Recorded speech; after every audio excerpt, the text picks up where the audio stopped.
नमस्कार. न्यूज डंकामध्ये मी महेश विचारे आपल्या सगळ्यांचं मनपूर्वक स्वागत करतो. मित्रांनो, राजकारणामध्ये अनेक लोक हे एका पक्षातून दुसऱ्या पक्षात जात असतात. प्रत्येकाला शेवटी आपलं भवितव्य निवडायचं असतं. प्रत्येकालाही वाटत असतं की एखाद्या पक्षामध्ये आता आपल्याला संधी नाही आहे, दुसऱ्या पक्षात ती संधी मिळू शकेल किंवा त्या पक्षातच आपलं भवितव्य आणखी उज्ज्वल होऊ शकेल असं प्रत्येकाला वाटत असतं. आणि त्या पद्धतीने राजकारणामध्ये हे सगळे बदल होताना आपण पाहतो, पक्षांतर होताना पाहतो. वेगवेगळे पदं मिळवण्यासाठी हे सगळं केलं जात असतं. वेगवेगळी जी महत्त्वाची पदं, महत्त्वाच्या जबाबदाऱ्या ह्या प्राप्त करण्यासाठी लोक हे पक्ष जे आहेत ते बदलत असतात. आणि आत्ता आपण पाहिलं महाराष्ट्रातल्या राजकारणात तर हे खूप मोठ्या प्रमाणावर आत्ता आपल्याला दिसतं आहे. ते म्हणजे जी काही फाटाफूट झाली सगळी पक्षांमध्ये, अजित पवार, शरद पवार किंवा उद्धव बाळासाहेब ठाकरे आणि एकनाथ शिंदे असे सगळे गट पडल्यानंतर तर हे पक्षांतर हे मोठ्या प्रमाणावर दिसायला लागलं. त्यात उभाटा गटामधले अनेक लोक, प्रामुख्याने त्यांचे प्रवक्ते असतील, प्रमुख नेते असतील, हे मोठ्या प्रमाणावर गेल्या काही वर्षांमध्ये एकनाथ शिंदेंसोबत गेलेले आपल्याला पाहायला मिळतात. आणि तरी देखील उभाटा गटाचं हे म्हणणं असतं की तुम्ही सोडून गेलात तरी हरकत नाही, माझ्यासोबत निष्ठावान सैनिक आहेत, त्यामुळे त्यांना काही फरक पडत नाही आहे, गेले तरी त्यांना काही हरकत नाही आहे.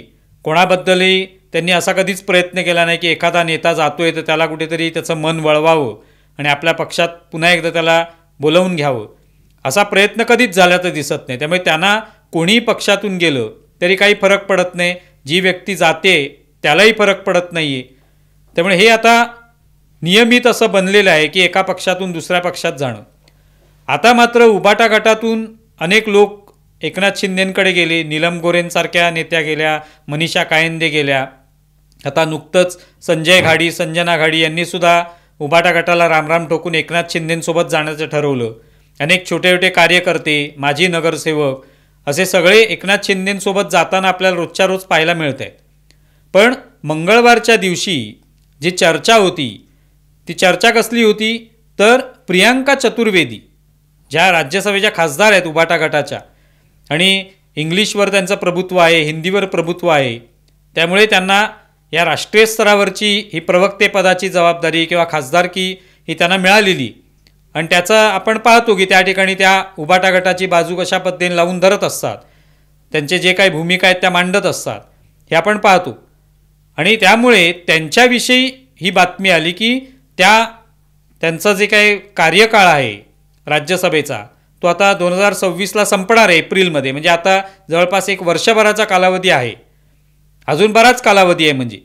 पण तरी देखील ही बातमी मंगळवारच्या दिवशी चर्चेला आली की प्रियांका चतुर्वेदी या अजित पवार गटामध्ये जाणार.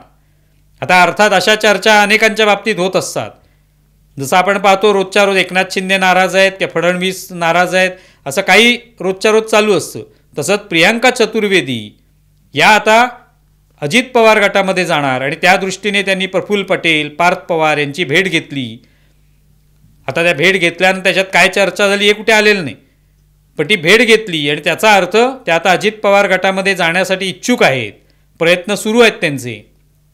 अशा पद्धतीने ते एक ट्विट समीट ठक्करने केलं आणि ते केल्यानंतर सगळीकडे चर्चा सुरू झाली. कारण प्रियांका चतुर्वेदी ज्या आहेत त्या आपण पाहिलं आत्ता जे काही अर्थसंकल्पीय अधिवेशन होतं त्याच्यामध्ये कशा पद्धतीने उभाटा गटाची भूमिका मांडत होत्या. आणि त्यामुळे अचानक त्या अजित पवार गटात जातील याचं काय कारण आहे असा प्रश्न लोकांनी विचारणं स्वाभाविक आहे. पण त्यात तथ्यसुद्धा आहे, कारण का जर 2026ला त्यांची राज्यसभेची टर्म संपुष्टात आली तर त्यानंतर काय होणार. त्यानंतर उभाटा गटाची आज क्षमता जी आहे ती खूपच दुबळी झालेली आहे.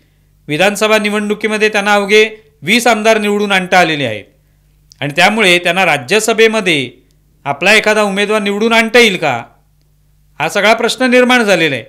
अगदी शरद पवार गटाचंही तेच आहे. त्यामुळे शरद पवार स्वतः खासदार आहेत आणि ते सुद्धा निवडून येतील का असा प्रश्न आहे. पण अर्थात शरद पवार हे आता वयोवृद्ध झालेले आहेत, ते कदाचित पुढच्या वेळेला राज्यसभेला तरी जातील का याविषयी शंका आहे.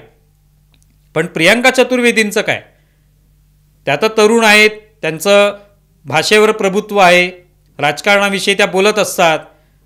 आणि अशा परिस्थितीमध्ये त्या काही राजकारण सोडून देणार नाहीत. त्यांना कुठल्या तरी पक्षामध्ये ते स्थान मिळवावं लागेल, पुन्हा एकदा खासदारकी मिळवावी लागेल, पुन्हा एकदा कोणती तरी अशी जबाबदारी घ्यावी लागेल की जेणेकरून त्यांचं राजकारण सुरू राहील. आणि त्यामुळे ते अजित पवार गटाशी बोलून काही प्रयत्न करत असतील तर त्यात काय चुकीचं आहे किंवा असं काही म्हणता येणार नाही, कारण प्रत्येकाला तो अधिकार आहे. तसंही प्रियांका चतुर्वेदी या काय कट्टर शिवसैनिक होत्या असं काही नाही आहे की पहिल्यापासून शिवसेनेतच होत्या आणि अचानक त्या शिवसेना सोडणार म्हटल्यावर अनेकांना धक्का बसेल असं काही नाही आहे. जसं राज ठाकरे, नारायण राणे हे शिवसैनिक होते आणि शिवसेनेमधलेच होते, पण त्यांनी जेव्हा शिवसेनेतून सोडण्याचा निर्णय घेतला तेव्हा अनेकांना धक्का बसला की राज ठाकरे पक्ष सोडतायत किंवा नारायण राणे पक्ष सोडतायत.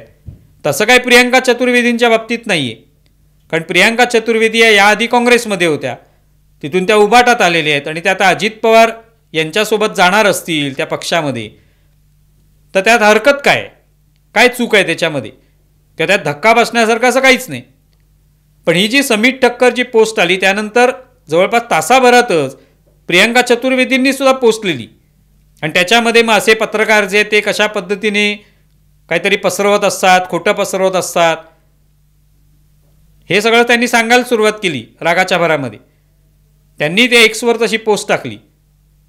आता ही तासाभरात लगेच पोस्ट टाकण्याची काय आवश्यकता नव्हती. ठीक आहे, अशा पद्धतीच्या चर्चा होतच असतात.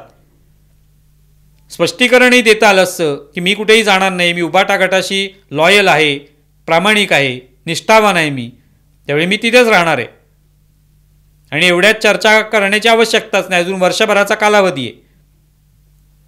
पण ही चर्चा आज आली का हा सगळ्यात महत्त्वाचा प्रश्न आहे. कारण असंही नाही आहे की बाबा 2-3 महिने राहिलेले आहेत आणि आता काहीतरी हालचाली सुरू झालेल्या आहेत.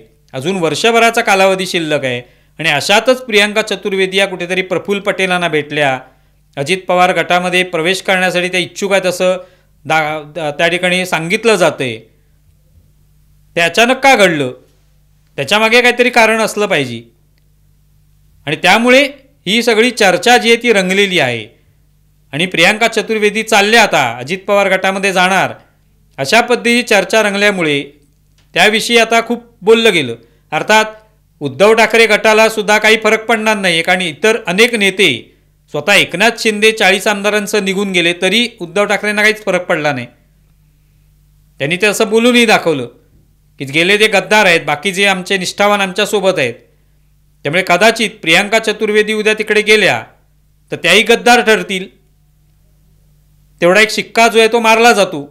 उभाटा गटातून दुसऱ्या गटात गेला कोणी नेता पदाधिकारी की त्याच्यावर गद्दारीचा शिक्का मारला जातो. तो गद्दारीचा शिक्का बसू शकेल, त्याच्या पलीकडे काहीच होणार नाही. कारण उभाटा गटालाही काही फरक पडणार नाही, चतुर्वेदींनाही काही फरक पडणार नाही. त्यामुळे चर्चा मात्र ही आहे आणि ती त्यामुळे आवश्यक बनते, कारण प्रियांका चतुर्वेदी या गेले अनेक वर्ष उभाटा गटासोबत आहेत 2020 पासून, आणि तेव्हापासून त्या राष्ट्रीय स्तरावर त्यांची बाजू लावून धरत आहेत. आणि अचानक आता त्यांनी जी हवा आहे सध्याची राजकारणामधली ती ओळखून आपल्याला आता कोणत्या दिशेने जायला पाहिजे हे त्यांनी ठरवलेलं असावं. तसा विचार त्यांच्या मनात आला असेल तर त्यात काहीच चूक नाही. त्यांना टिकायचं असेल राजकारणात तर त्यांना तसा मार्ग पूर्णपणे मोकळा आहे अन्य पक्षासोबत जाण्याचा. आता सध्या तरी एकनाथ शिंदे यांच्यासोबत त्या जाणार नाहीत. भाजपमध्येही तशी संधी नाही आहे, स्थानही नाही आहे. एकनाथ शिंदे यांच्याकडे सुद्धा भरपूर संख्याबळ आहे, त्यामुळे त्यांनाही गरज नाही आहे. आणि अशा परिस्थितीमध्ये मग राहिला अजित पवार गट, त्यांच्यामध्ये प्रवेश करण्याची त्यांना पूर्णपणे संधी आहे असं म्हणता येऊ शकतं. त्यामुळे तथ्य अनेक आहेत त्याच्यामध्ये, त्या जाऊ शकतील. याच्यामध्ये काही खोटं आहे पूर्णपणे असंही म्हणता येत नाही आहे. पण या अर्थाने चर्चा रंगलेली आहे. त्यामुळे प्रियांका चतुर्वेदी खरोखरच उभाटा गटाला टाटा बाय बाय करणार का, याचं उत्तर येत्या काळात मिळेल. येत्या काळामध्ये ज्या काही हालचाली होतील, जे काही वक्तव्य येतील, त्याच्यावरनं आपण ते ताडून घेऊ शकतो, तपासून घेऊ शकतो. तुम्हाला या संदर्भात काय वाटतंय जरूर कळवा. आमचा व्हिडिओ जास्तीत जास्त लाईक करा, शेअर करा आणि आमचं यूट्यूब चॅनल सबस्क्राईब करा. धन्यवाद.